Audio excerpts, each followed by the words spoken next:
আসসালামু আলাইকুম। আমি রাহাতুল ফেরদৌস রাজ, বঙ্গবাসী মাধ্যমিক বিদ্যালয়, খালিশপুর, খুলনা। আজকে আমরা মাইক্রোসফট এক্সেল সম্পর্কে জানব।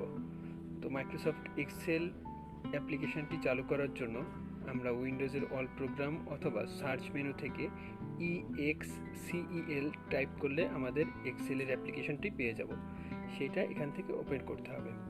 তো এক্সেলের অ্যাপ্লিকেশনটি ওপেন করার পর এরকম একটা ইন্টারফেস আসবে। এখান থেকে আমরা ব্ল্যাঙ্ক ওয়ার্কবুক নিয়ে নিব। তো ব্ল্যাঙ্ক ওয়ার্কবুকে ক্লিক করলে আমরা দেখতে পারবো এখানে ফাইলের অপশন আছে, back, insert, page layout, formulas, এরকম আরও অনেক মেনু বার আছে। মাইক্রোসফট পাওয়ারপয়েন্ট এবং ওয়ার্ডের মতন এইখানেও অনেকগুলো টুলবার আছে। এই টুলবারগুলো নিয়ে আমরা পরবর্তীতে আলোচনা করব।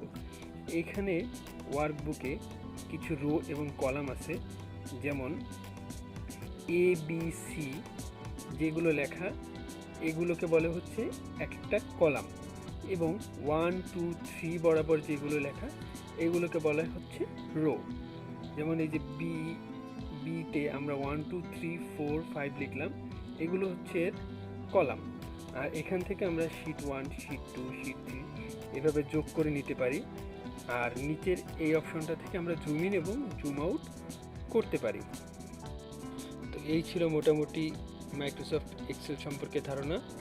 সকলকে ধন্যবাদ।